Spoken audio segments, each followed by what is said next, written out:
Welcome to the Gruber Morning Show. This is the Artificial Future podcast that we do every week where we talk about all things related to the newest developments in artificial intelligence, which seemingly now is intensifying, and it feels like a freight train that's heading toward humanity. So we'll talk about all of the new things that we found interesting, and would love to hear from you, get some feedback from our audience as to what you're hearing, what you're seeing, and what your fears may be regarding this, and we'll get through it all here. The first thing I wanted to throw up, Jesse, was a picture called Motorcycle, and it looks like not much is untouched with this unrelenting migration to adopting and integrating artificial intelligence. This is a motorcycle that looks, of course, completely different than what we're used to seeing, except for the two wheels, maybe. This is made by Yamaha, and it is a concept bike at this point. It's called Motoroid 2, and it's a motorbike, as they say, like no other. It is a self-balancing, totally autonomous, and uses hidden cameras to recognize its owner. So forget about keys. If it doesn't see the person that owns it, it's not going to let you ride it, turn on, or anything. But the really cool part about this is that image is motorcycle, Jesse. I know I've got two of them out there. I'm trying to get us live on TikTok. One sec. Okay. Oh, TikTok. Yeah, we're going to bring them online as well here. But what you'll see once the picture comes up is it definitely looks different than what we're used to. The video that I saw, and I suggest you check this out yourselves, the thing will be standing there without a kickstand, literally balancing itself without moving. It's as if it's kind of an eerie process of anti-gravity or something. And if you push it, of course, it will balance itself back out and straighten up. It also has no handlebars or the standard controls that we're used to. There you go. There you go, yeah. It kind of looks like a sports bike from at least that angle, and you can see that there's a kickstand there, which it turns out is actually unnecessary, unless I guess you completely shut it down. Yamaha says that this bike feels more like get this, a lifetime companion than a motorbike. And the bike detects its owner when approaching using tiny camera in its front. It is similar to commanding a dog, they say. The owner can use gestures or their voice to direct their bike, stop, or go, or accompany them as they walk. Guess you could even do that without a leash in this case, huh? When in cruise mode, they say, a sci-fi inspired front panel called Leaf unfolds where the handlebars would typically be found. And this haptic device senses when the rider gets on and off the bike and uses their body language to adjust the self-driving functionality accordingly. They say that thanks to Leaf, riders have two alternative riding positions besides the conventional motorcycle riding style. You can also ride in a jockey position, resting your knees on the bike's built-in knee holes, or in a centaur-like stance, standing up. I guess you could pop wheelies easier that way. This would mean that the riders would have their hands free, changing the experience of riding a motorcycle completely. Can you play my mic just a little bit closer? Sure. And they say that the manufacturer, Yamaha, has developed several advanced technologies that enable Motoroid 2 to perform in such unique ways. One of these is the Active Mass Center Control Systems. Now, you know there's going to be an acronym there, AMCES, which helps the bike maintain balance whether there's a rider on it or not. And that's the part in the video that I saw. The thing was just kind of like hovering there and didn't tip over at all, even though there's nothing supporting it. The bike is also equipped, they say, with special cameras that can capture images in 4 directions, including the rider's face. Yamaha intends for this Motoroid 2 to adjust its driving based on the rider's facial expressions. I'm not sure how that would work. So does this mean you cannot wear a helmet or a face guard while driving this? Most likely because the camera would not be able to read your facial expressions. And with something this high tech, would you even need any protective gear?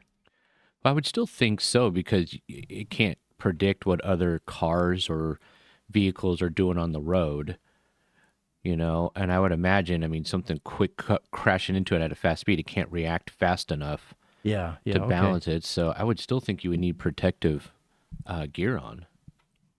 Also, too, there's states and cities that require you to have helmets and certain things too, I believe, right? Oh, that's going to frustrate the regulatory functions as Not here in Arizona. yeah. You can Oh, is it open? You Oh, can yeah, hop it's- right on without a helmet. Oh, I didn't realize that. You can split lanes. You can do basically anything you want.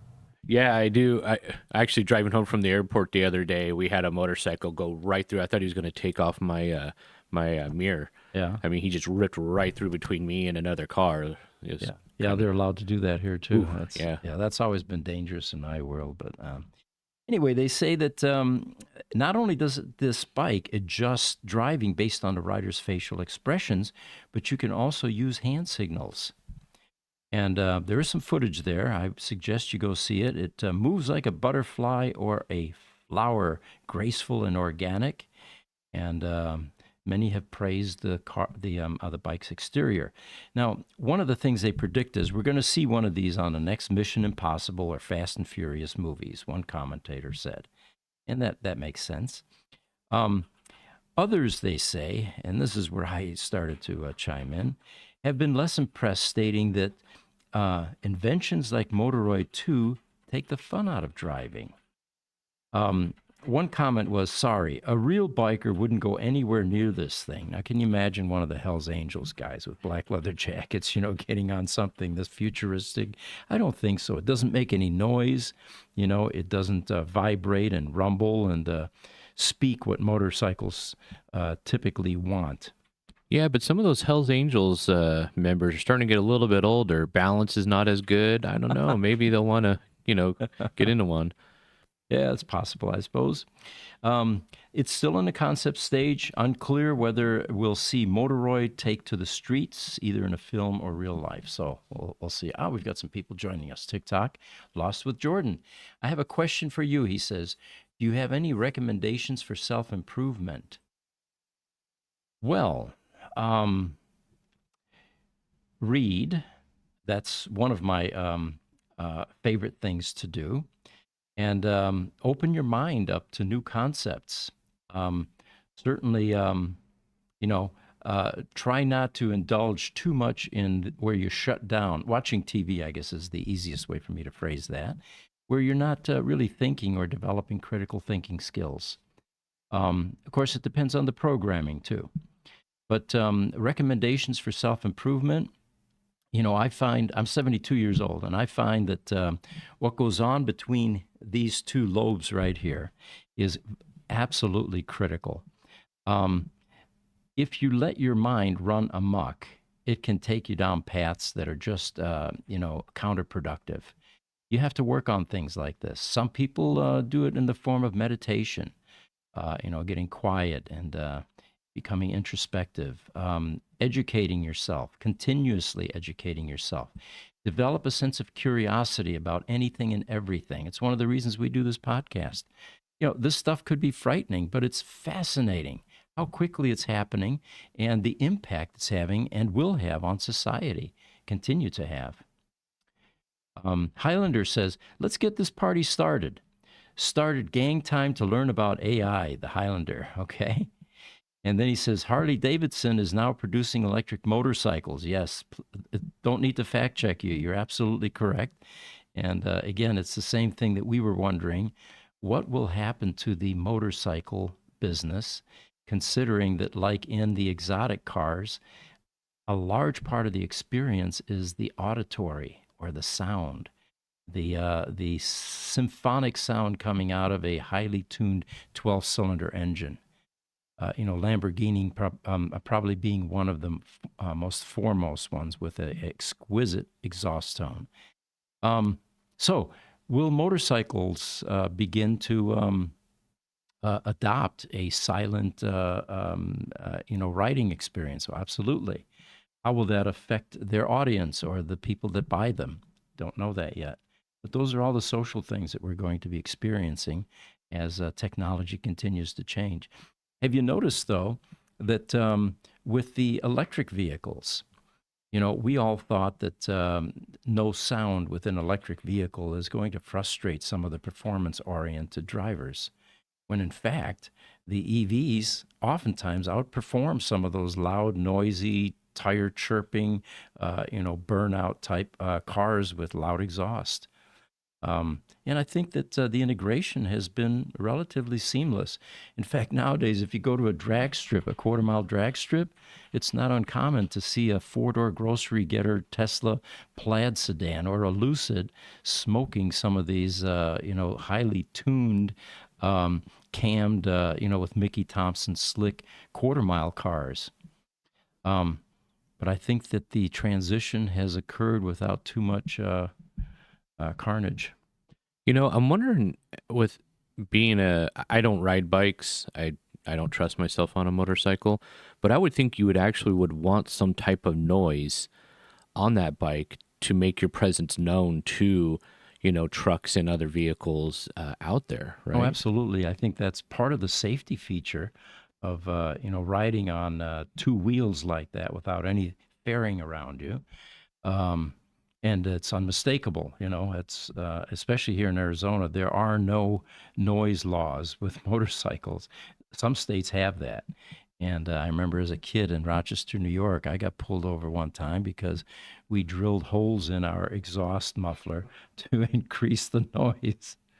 And cop gave me a ticket. They had a dB meter, and he was measuring the amount of noise I was making with my 63 Falcon with a 144 cubic inch engine. I mean, that was not a performance car by any stretch. But yeah, you're right. The absence of noise. Unfortunately, regulators are taking a hard look at generating artificial noise for vehicles. And that gets silly. What kind of noise will it be? Will it be a thunderstorm type noise? Or will it be fake engine sounds? Or will it be whoopee whistles, to let people know that you're coming? It's going to be annoying as hell, I think. Maybe Tesla will make that fart noise be on the yeah. on the outside instead of just the inside. Well, that would certainly do it, yeah. Instagram joined us. Kultiken35 says, hello, greetings, thanks for joining us. Lido, Idaho is here. Hello, Pete, glad to see you're back on here and hope you're doing well. Doing well, yes. And then Highlander Arts, yeah, he also talked about the electric motorcycles are coming from Harley. So here's another article. This one had me perplexed. It's from Neuroscience News. They say that AI outperforms humans in moral judgment. Individuals often perceive responses to ethical questions from AI as more credible than those from humans. A new study applied a novel approach where the participants evaluated responses without knowing their origin. Is it AI or is it human? Their findings showed a strong preference for AI-generated answers, which were rated higher in virtuousness, intelligence, and trustworthiness. So these results, they say, suggest that AI, such as ChatGPT, could potentially pass a moral Turing test, highlighting the need to consider the expanding role of AI in societal decision-making processes and its impact on human trust. So that was kind of unexpected. TikTok, Des says, Formula One in 2026 goes 50-50. Opposite of now, energy boost will be ice instead of battery. You're right, there's just so much performance gains by combining an EV drivetrain with an ICE drivetrain, as actually Ferrari is finding out with their LaFerrari, which is a hybrid exotic car. Can you believe that? Highlander says cherry bomb mufflers. Yeah, we had those. Just couldn't afford those. Drilling holes in the existing muffler was a bit less expensive. Lido, Idaho says, I want the EV to sound like a turbofan from a jet. Now that's cool. You know, the Roadster has that whine, and it is perceptible. In fact, when it first came out in 2008, there were a couple of movies made that used that sound. I think one of the ones was a Batman movie where the Bat cycle or something. They were using a Roadster sound for that in that movie. The Batmobile? It was a Bat motorcycle. Oh, okay. Now, could you imagine the new Roadster with like a jet engine with that SpaceX booster on there? Yeah. That would be pretty cool. Yeah, as I've said before, we used to have a guy that had a sports bike that had a jet engine in it. He used to show up at Cars and Coffee, and whenever he started that thing up, the crowd assembled. And first you heard tick, tick, tick, tick, because it was, throwing sparks to ignite, I guess, the whatever they call the thing, And then you heard the equivalent of a jet engine, kind of like a helicopter jet engine. It was pretty damn impressive, actually. Highlander says, I want it to sound like a 69 Roadrunner. Now, we're talking about a big block, probably a 440 with 3-inch exhaust, 2-chamber mufflers. And, that sound is definitely a legendary sound in exhaust. All right, so here's another article. What happened when scientists taught parrots to video chat? An 11-year-old cockatoo named Ellie uses Facebook Messenger to video communicate with a fellow parrot. So parrots, they say, are renowned for their impressive intelligence and charming vocal mimicry, having gained popularity as pets in recent decades. Those same traits that make the birds fascinating to observe, however, can also cause issues. A lack of socialization and proper stimulation can cause parrots to act out or in some cases even harm themselves. We had a guy working here, Dave Lindemeyer, actually. He loved parrots, and he had at least a half a dozen in his house. And one of them, Herb, remember I went over his house one day, and it looked like a plucked turkey. It was sitting on the parrot stand there. So what the hell happened to him, right? I mean, it's nothing but, goose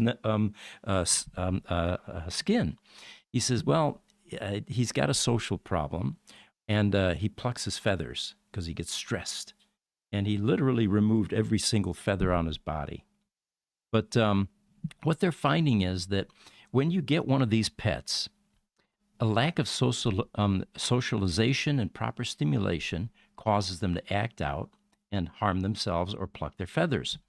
An estimated 40% of cockatoos and African grays, which is what Herb was, by the way, two popular species of parrots, reportedly engage in potentially harmful feather destruction. There we go. Many of these stress-induced destructive behaviors are a byproduct of parrots living in environments drastically different from their natural habitats, where they fly free among fellow birds. New research now suggests that modern technology, especially Facebook Messenger, video chats, would help these birds regain their social lives. They point out that in the wild, they live in flocks. They socialize with each other constantly. And as pets, they're often kept on their own, which can cause them to develop negative behaviors like excessive pacing or the feather plucking. So what these researchers from Northwestern University and MIT and the University of Glasgow recently set out to see was how several species of parrots interacted when placed on brief video calls with one another. Over the course of 3 months, the researchers trained 18 parrots and their human caretakers to learn how to operate touchscreen tablets and smartphones. The birds were initially trained to associate video calls with a bell. Every time the bell was rung during the training phase, the bird would receive a treat. This is the Pavlovian reflex. Caretakers, meanwhile, were trained to end calls anytime the bird showed signs of stress or discomfort. Once trained, the birds now were free to ring the bell on their own accord. Doing so would result in their caretakers opening up Facebook Messenger and connecting them with their fellow birds around the country involved in this study. associated video calls with a bell and fed the birds a treat every time they rang the bell. The parrots were then able to access Facebook Messenger and video call fellow birds around the country themselves. The results were shocking, they say. In almost all cases, the birds' caretakers claim that the video calls improved their well-being. Some of the birds even appeared to learn new skills, like foraging or improved flight, after observing other birds doing so. So Ellie and the African gray named Cookie still call each other nearly a year later.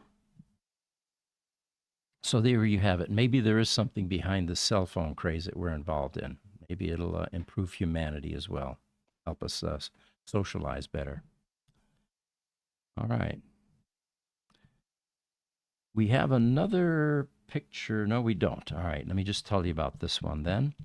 And this is regarding Tesla. Futuristic insight from Elon Musk is the headline.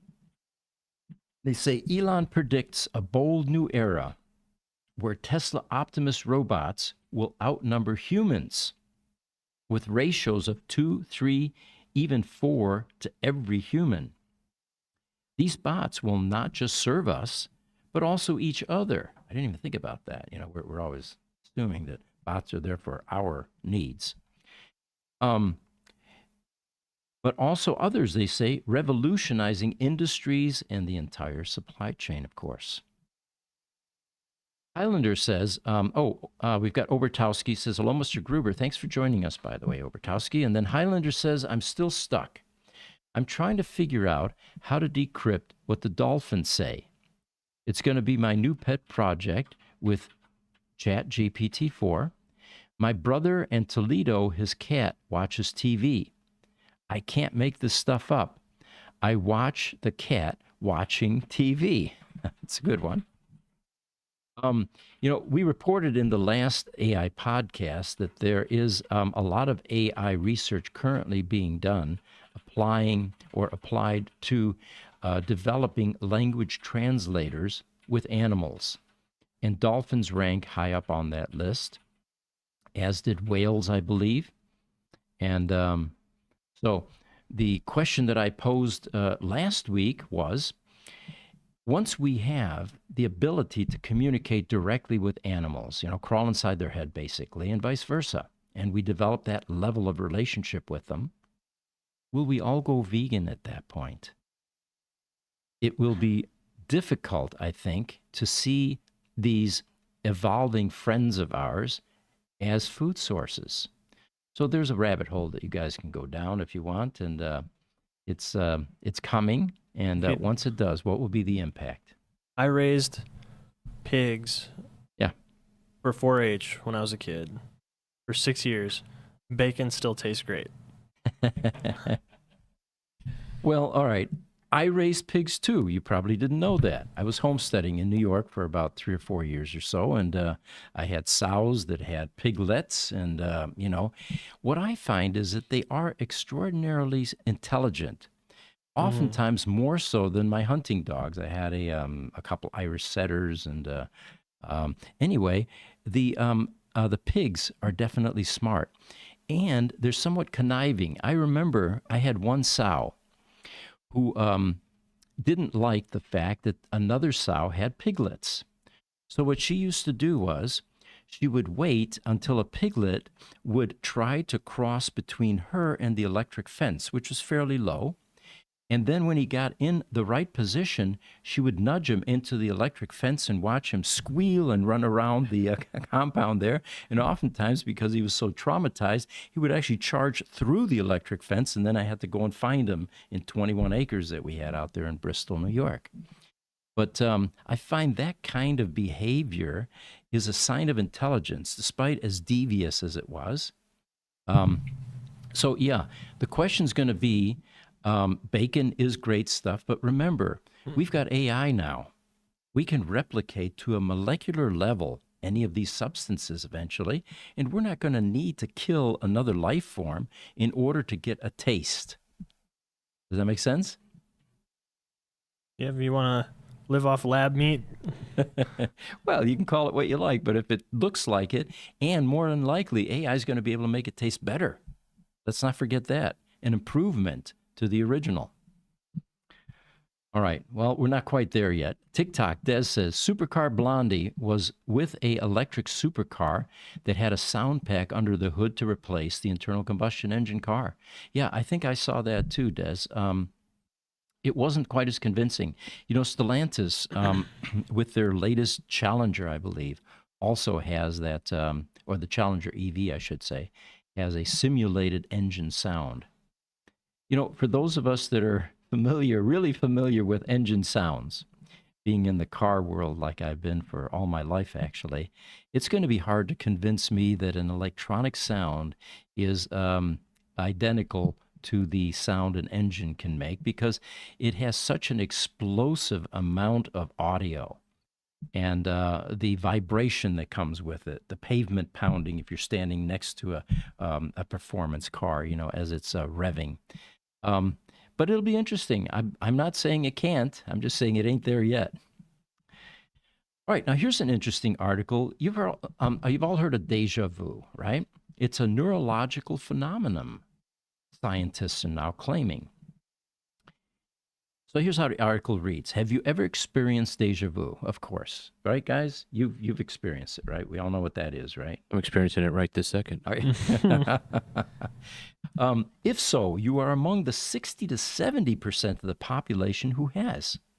The majority of those who report déjà vu are between the ages of 15 and 25. Does that mean as you get older, you don't get as much of it? Possible, I suppose. Yeah. Yeah, maybe. I don't think I've had a meaningful déjà vu experience in some time, actually. The kind that, you know, makes you reconsider your life, basically, you know, and is there something supernatural going on, that type of thing.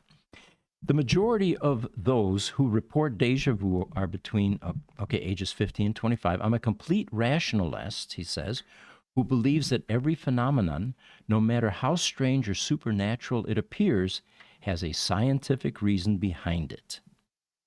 Even so, I've met several people and walked into a few situations where, though I never had been there before or met the person before, I suddenly felt awash in a bizarre familiarity. This transcendental sensation can shake beliefs such as mine right to the core. But, he says, I wasn't ready to denounce science yet, and I'm glad, because it turns out there is a rational explanation. Though some radical notions have in the past been connected to this strange feeling, such as déjà vu being a momentarily aligning with a past life, or another you in a parallel universe, or, as my editor suggests, a glitch in the matrix. Scientists, he says, now believe that there is a neurological basis. Unfortunately, the feeling is here 1 minute and gone the next, which makes it very difficult to study. Even so, there are quite a few theories on what causes it. One traditional hypothesis that is proposed by psychiatrists is mismatched brain signals. For a second, it feels as though we're transported to a moment in the past and we mistake it for the present. This may be why it's been associated with the idea of reincarnation. Another theory, they say, is that déjà vu is our brain trying to piece together a situation on limited information.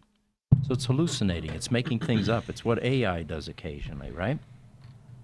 The third state, they say, is that it is a misfiring in the parts of the brain that recall memory and decipher sensory inputs. So there's some mapping issues going on up there, right? Which is conceivable. I mean, there's the amount of signals that are continuously being processed in the human brain are just beyond belief. Sensory information, they say, rather than taking the proper channels, in this case, leaks out of short-term memory and into long-term memory. Pipe leak. Need a plumber, a brain plumber, all right?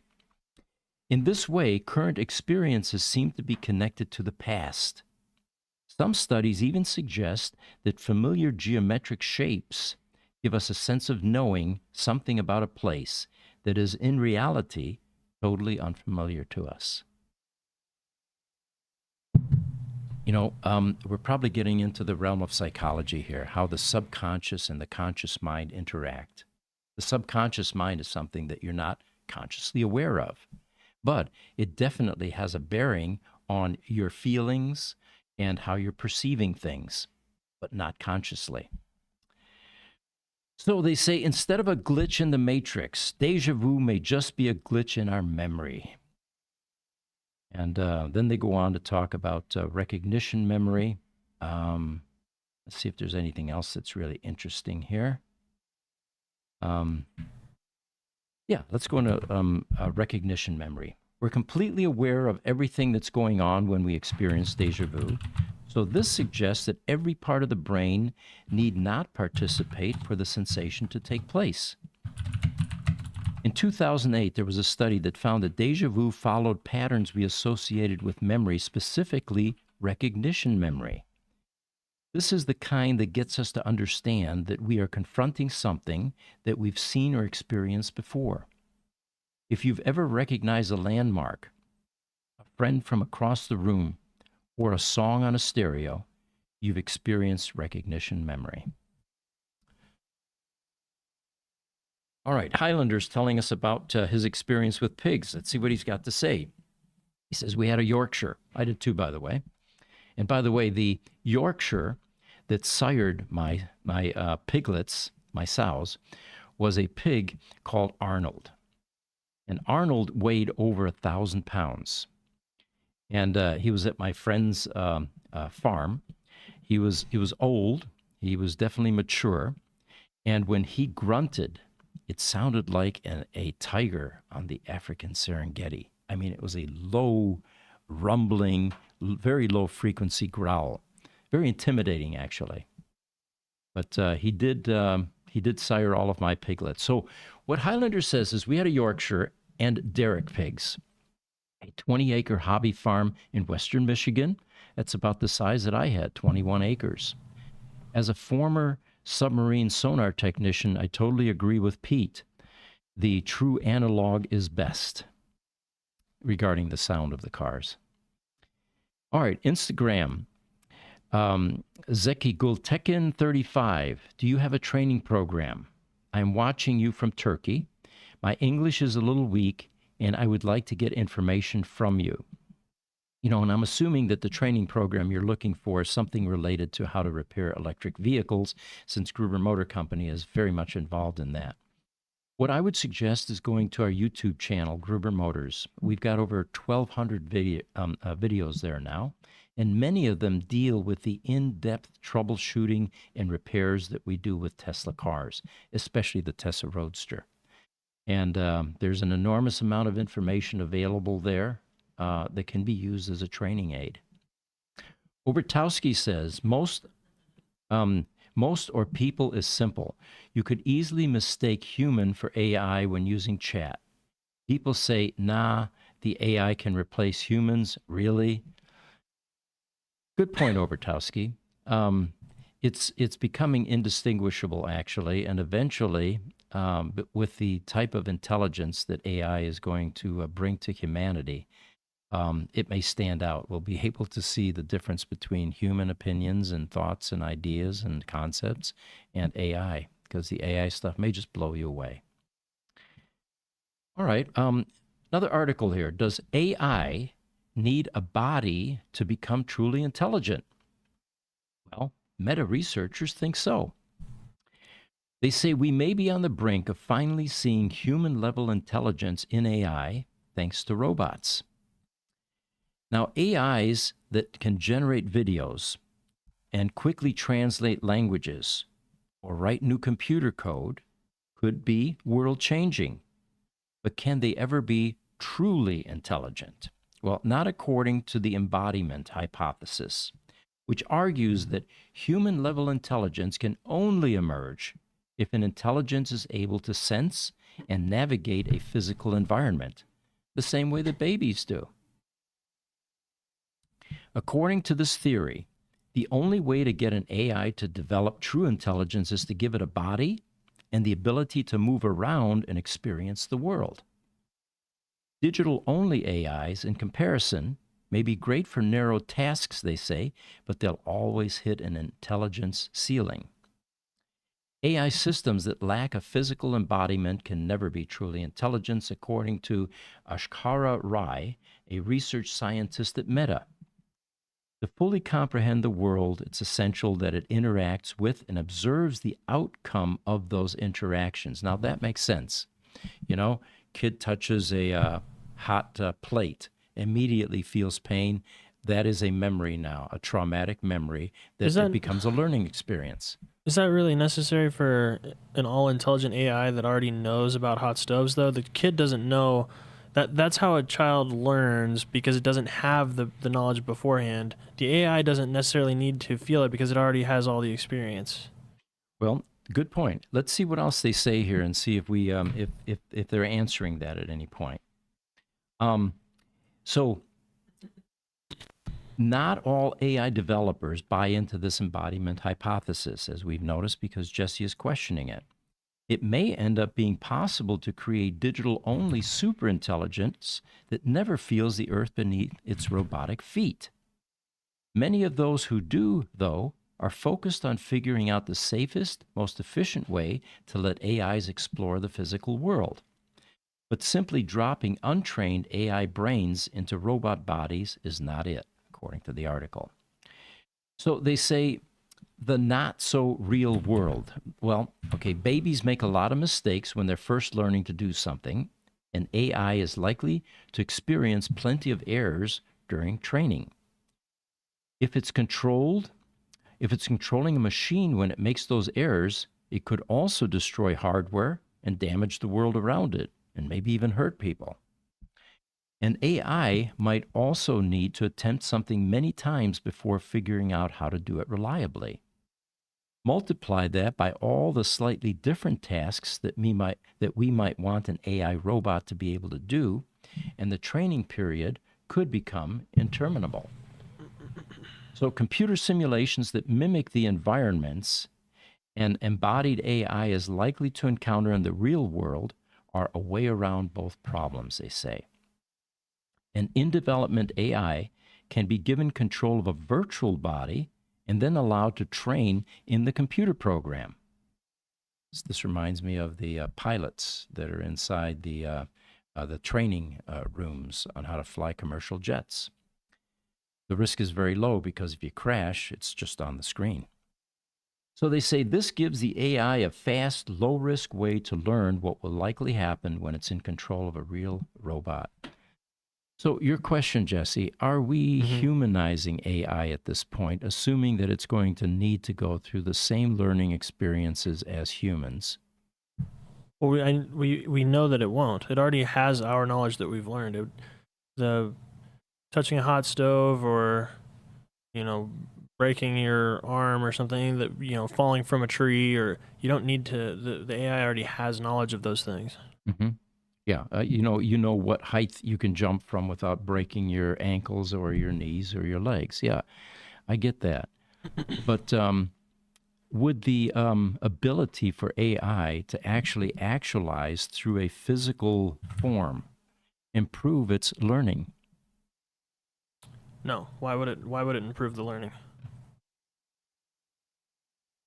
How would it improve the learning to physically feel the world? You know what? I'm going to open that up to the audience. Let's see if we can get any feedback. It has the knowledge of potentially hundreds of millions of users that have put their personal experience in there. Going out and having its own one additional experience to those hundreds of millions is irrelevant, in my opinion.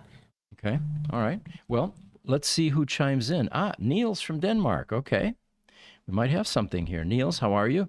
He says, how about a session that goes over all the bad aspects of AI to get more balance? Often solution to non-existing problems, energy, hog, bureaucracy, deflection of responsibility, over-reliance, etc. Well, okay. In most of the articles that we grab for this session, there are both viewpoints, and you're right. I tend to favor the more optimistic viewpoint because there's plenty of negativity related to AI because of the fear factor that goes along with it. But you have a point there. Maybe we shouldn't ignore those. Maybe we should bring those and then dissect them and see if there's any basis for it. Obertowski says, "What's happiness to you, Mr. Gruber? Do you think AI could feel happy?" It's interesting you ask that because whenever a new language model comes out, they don't seem to have put in place all of the guardrails necessary to prevent AI from revealing too much. I'm going to leave that open-ended. And we've done those kinds of queries. Are you aware of yourself? Are you happy? How do you feel about this particular thing going on in the world? And we kept trying to insert feel-type questions to see if there was any level of sentience behind these new large language models that we were now able to communicate with. The responses that we typically got is, at least early on, yes, I can feel a sense of joy, but it is machine joy. It is not the same as human joy, but it wouldn't elaborate. It wouldn't tell us what the differentiation was between the two, which I think we badly need in order to understand what it's feeling. The differentiation between what? Between what AI is feeling and what humans feel. Some of the early responses were, yes, I feel emotion, but not the same way that a human does. Should probably go over some of those early ones, or if there's another large language model that is popping up, we'll certainly do our best to try to jailbreak it. Highlander says, how will my rescue kitten react to AI? I feel this is a very valid question. Well, I don't know. What do you guys think? Like he's got a kitten that he rescued or a kitten that needs to be rescued? I don't... How will it react to AI? Yeah. We're going to need a little bit more information there, Highlander, on that one. Right. So a couple of young guys here. I love this one. You've probably heard of a program called 11 Labs. My son first told me about it many months ago. It is an AI program that actually mimics your voice and once trained, can replicate your speech patterns. So if you're doing things like videos and you have a script, or you didn't want to write your script and use ChatGPT-4, you can feed that into 11 Labs, and it will actually present that script, narrate that script in your voice. Well, the guys that were at the forefront of this company, the CEO and the partner, are a couple of young guys. Their names are, let me get that up here. Cut it off, I think, in my image here, and I don't have it for Jesse to bring up. So trust me, they're real human beings. They have names, all right? They apparently started this company, and it was, oh, here we go.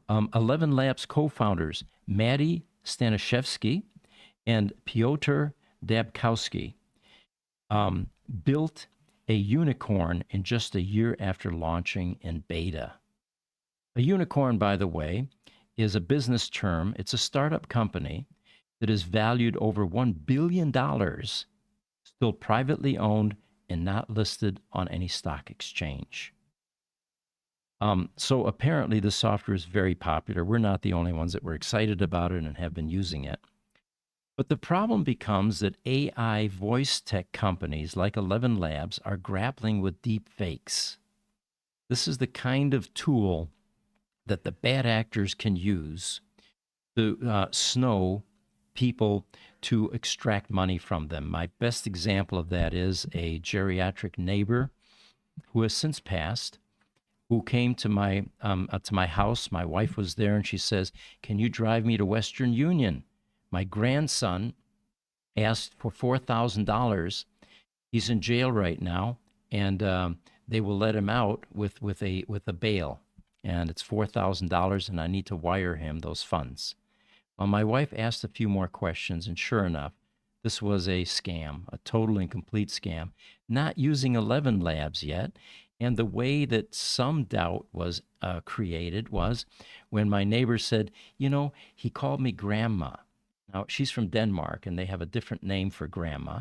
She says, he's never called me grandma before. But the point here being is, with this kind of technology, his voice would have been indistinguishable, of course, if they were able to train a large language model or use 11 labs to do this scam. The technology, they say, while innovative, has potential for misuse, leading to concerns from lawmakers. Well, of course. Now, they talk about digitally watermarking synthetic voices as a potential solution. Now, I'm going to ask you guys, how would you watermark a voice? Would there be a disclaimer like they have on, late night television commercials where they say the station is not responsible for the content or something like that? Or the drug companies that will rapidly fire off a bunch of ailments that come or side effects with a drug? That's a good question. I have no idea. Yeah. And when they export a voice, it's going to have something on it, something attached to it, metadata or something. Yeah. So we'll have to wait to see how that is embedded into a synthetic voice. Now, so Maddie, one of the young guys that started this company, says it's going to be a cat and mouse game. And 11 Labs is currently valued at $1.1 billion after launching in beta last year. So it's like a 1-year company. Can you imagine how long it took companies in the last century to get to $1 billion? I mean, we're talking decades. And they had to have a bulletproof product that was extraordinarily popular and a market presence that prevented competition. This is just amazing that in a year's period of time, they were able to get to $1.1 billion valuation. So this is a text-to-speech, voiceovers, dubbing audio into 29 languages, they say, and cloning voices. The company claims that its users have generated over 100 years of audio in just the past year alone. Do you often question companies like this where it feels like, man, they moved really fast, really big, in a short amount of time? Do you often kind of raise your eyebrow a little bit and be like, it's a little too quick or a little too fast? Well, if the question is it legit? We use it. It is legit. They were the first to market with an idea. Question it how? What do you mean? Well, I guess I just recently had watched the Hulu Theranos documentary. It was about her name just left my head, but it was a lady who started up a medical device to get like one drop of blood onto a strip, and it can determine all these things. And she was just raising a bunch of money, going super, super fast, but the technology wasn't working. And I know that's the big difference. This technology works. Hers wasn't, Yeah. But she was going so fast, so big, instead of focusing on the actual, device, and making it work and make sure it worked. They were just interested in growing too fast. And I always question about companies that get a lot of money really quick, and then they get this huge evaluation, behind it in a very short amount of time. It makes me feel like, oh man, is there something else behind this? Almost like a fake it till you make it kind of a deal. Yeah. Well, the difference there is that there's an actual product. Yeah, exactly. True. Yeah. We don't. Yeah. It's not hype. It's not that it wasn't hype. She was an outright Elizabeth. Elizabeth, gosh dang, I wish I could remember her Elizabeth last name. Holmes or something. It I don't did know. make the Yes, news. that's it. Yeah, Yeah. I But did hear about that. she as was well. an outright fraud. She was lying and misrepresenting the company's finances and doing things, and didn't ever actually have a product. Didn't have a demo product. Didn't have anything. This, you can go in and in 3 minutes you can have a dead music artist's voice cloned and be making new music with that music artist. Yeah. It's not even comparable in my opinion. And as you True. pointed Yeah. out, with AI, there's going to be a whole lot more of this type of new business venture emerging. We've got a comment here. Obertowski says, one feeling on AI side, and we are doomed, gentlemen. Feeling part, yeah. Highlander says, and he's explaining kitty. He says, we found a kitty at the local rescue shop. My brother's cat watches TV, and I'm wondering what my cat will do with AI. We're a very computer-friendly family. You know, Highlander, don't, I'm exposure to AI. Definitely. Let's see where this goes. Highlander also says, my brother's 2-year-old watches cartoons on his cell phone. The unicorn is the national animal of Scotland. Okay, I did not know that. I thought it was a mythical animal, but, well, I guess a country could have a mythical animal too. I'm wondering with animals if he's mostly talking about AI plus robots. You know, like I could see where the interaction with a cat might need like a human feel to it, something that feels alive. They know alive. They like the warmth of your body. You know, they like that. Something, yeah. They like hearing your heartbeat or something. Where an AI robot, I mean, it's not going to have a heartbeat unless you put one in there. Yeah, it's going to smell like a machine, oil, and all right. Perfect your sales pitch was another thing that I found fascinating with realistic AI role plays. There are a bunch of these application companies now emerging. And this one resonates with us because we've got 3 call centers here. The go-to sales readiness platform to help your reps crush their cold calls. And here's a testimonial from Moon Raman. He says, and it's called Paddleboat, by the way, this software application that teaches your call center people or salespeople on how to crush cold calls. He says, Paddleboat seems a realistic and safe environment for sales reps to practice their cold calls and improve their pitch skills effectively. Well, I'm sure there's a market for that, folks. Here's an article. The first music video generated with OpenAI's unreleased Sora model is now here. Jesse, are you still listening to Sora-generated music on the way to work in the morning? Yeah, Sora's another one that's easily going to become a unicorn quickly. Yeah. Yeah. I mean, it's massive growth compared to. There's a bunch of them out there that are clones of it now too. Excuse me, but just for context, on that last thing, Aaron, on that last with the The fraud 11, suspicion. do you like 11 labs? 11 and labs. That's what it is. Yeah. yeah. Just you got to think about $1 billion, even without just the valuation, how easy it is for an AI company to have a digital product to make $1 billion.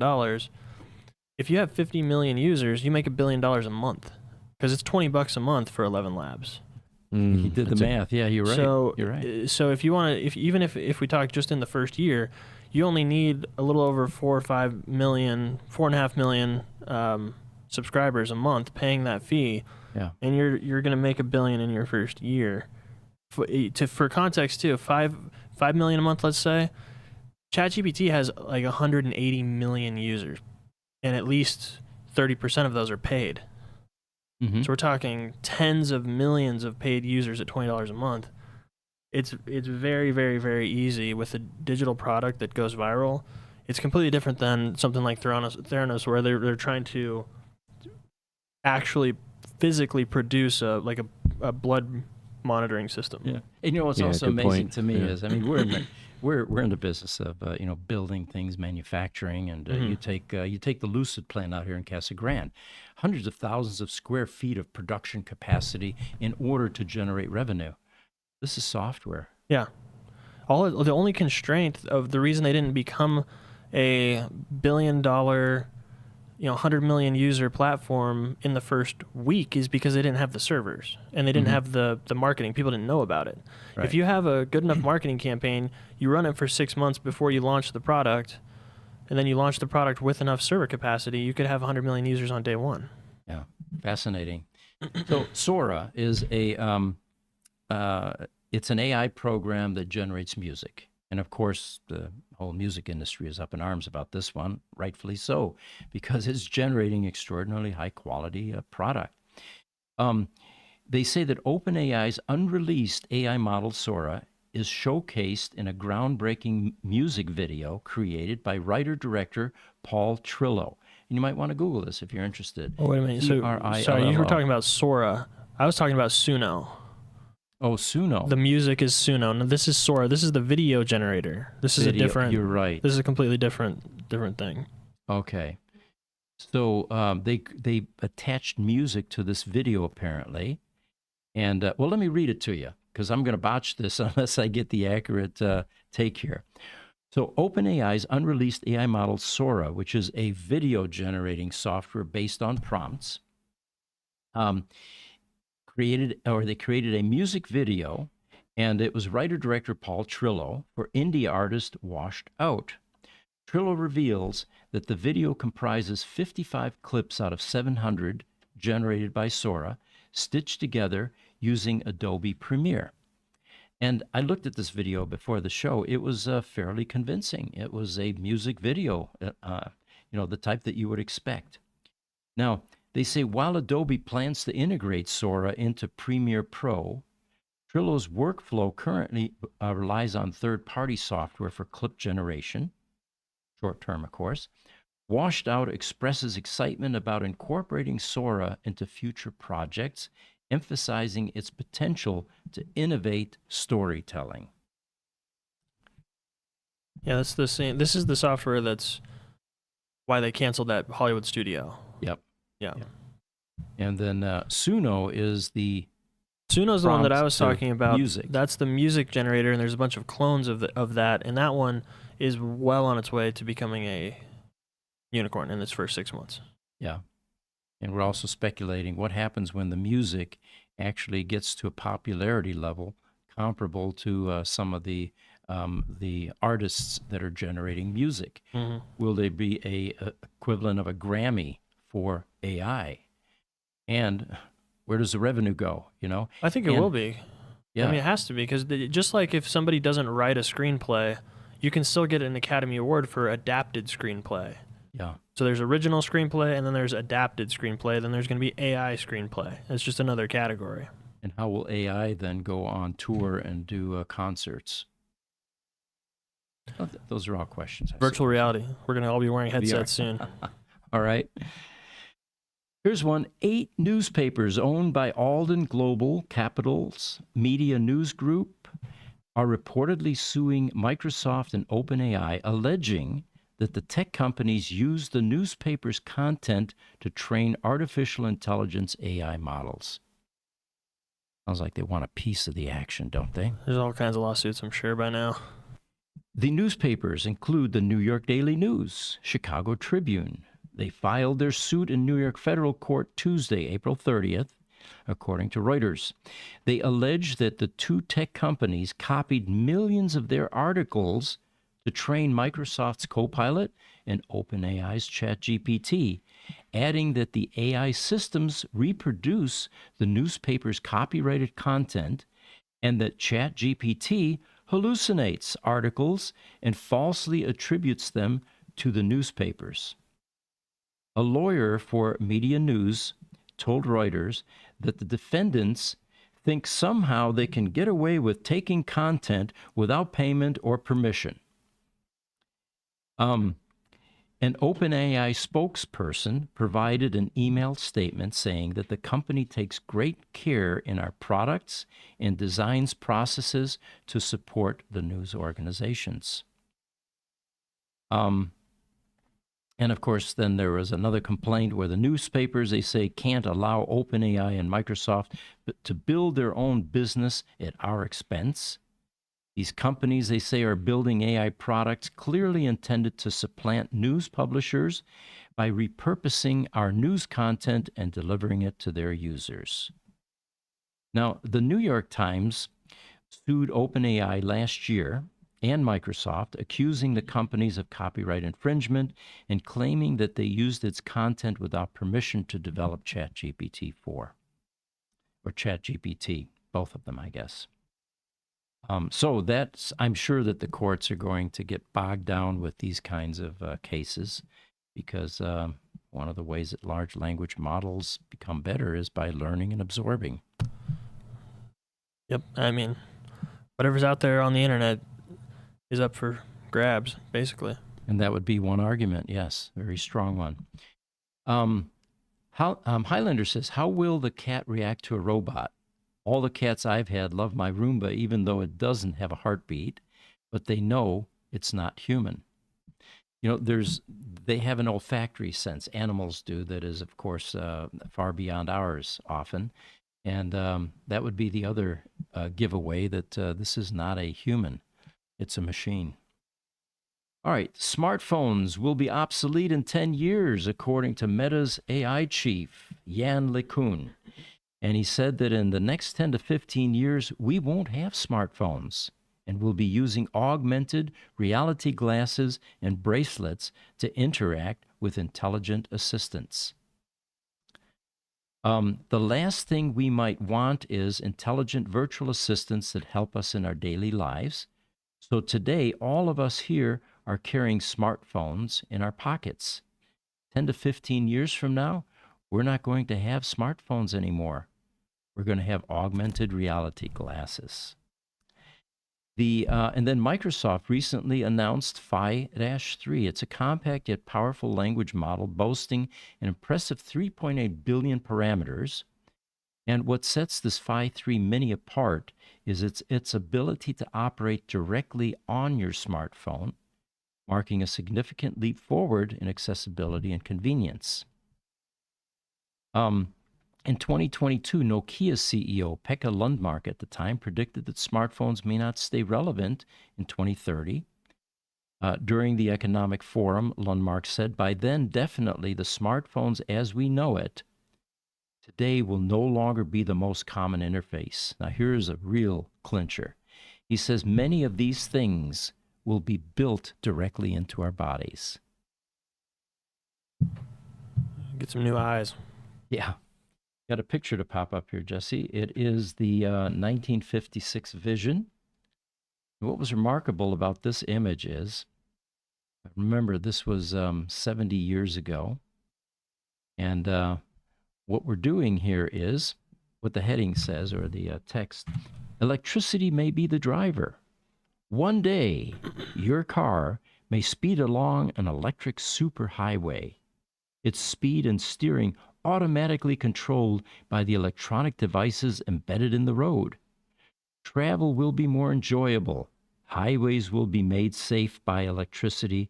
No traffic jams, no collisions, no driver fatigue. Looks like we had a prophet in 1956. Now, what I find fascinating about this image is, do you see how they're playing a board game? What is it, dominoes? I don't know. A Monopoly, Yeah. maybe? Yeah. No, that's dominoes. Is it dominoes? Uh-huh. My answer to that is hell no. Everybody would have their face buried in a cell phone. True. Yeah. I'd be watching YouTube probably. Right, exactly. All right, Microsoft, they say, is building a large AI model that could rival OpenAI.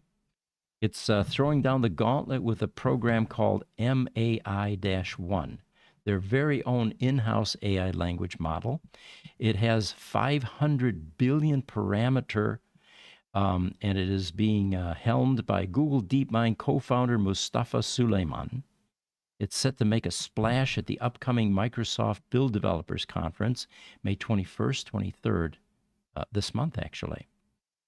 They say that My1 will significantly outsize its predecessors, but it still falls short of OpenAI's ChatGPT-4, which boasts 1 trillion parameters. Remember, this thing's got 500 billion parameters, so half the parameters.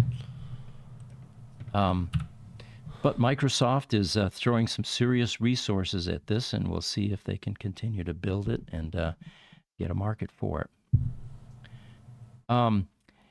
Article here about massive prompts can outperform fine-tuning for large language models. Researchers at Carnegie Mellon and Tel Aviv University have found that incorporating numerous examples directly into the input prompt can significantly improve the performance of large language models.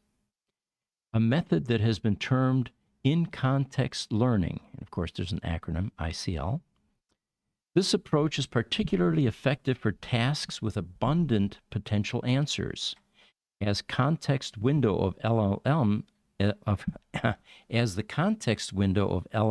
then expands, allowing for the inclusion of hundreds or thousands of examples.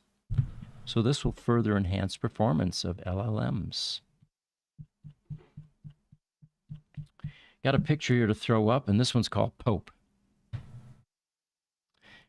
In the last session, we talked about how to recognize AI-generated content.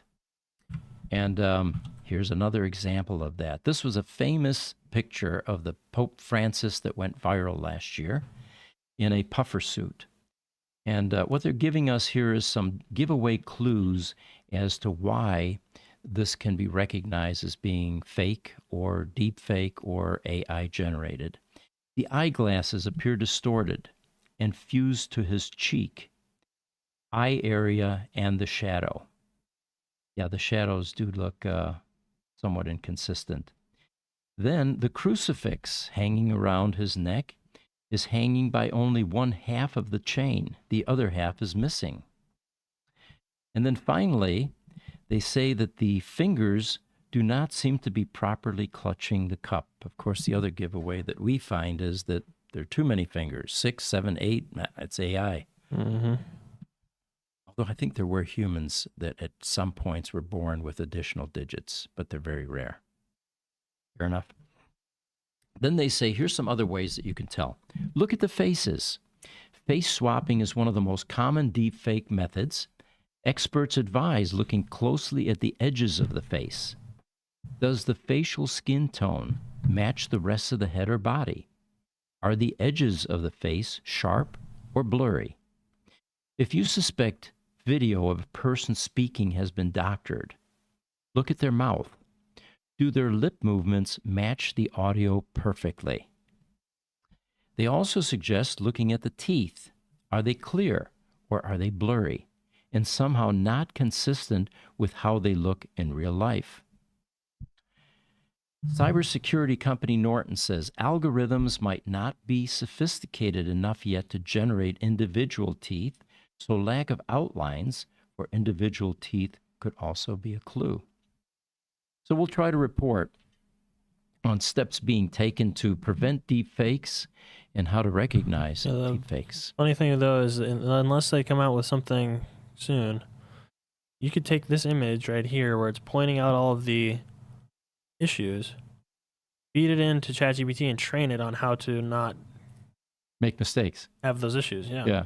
Now, you've been trying that, though. You showed me a picture this morning with a title on it, and it misspelled that word in 2 different places within the same word. Yeah, but I haven't tried to make a graphic highlighting that word saying, and then feed that image back, upload it back to it and say, using this as a guide, recreate the image. I haven't tried that. But I just thought of that right now. I find it puzzling. With as much as AI is able to harvest, generate, and replicate, why does it have such a hard time with spelling?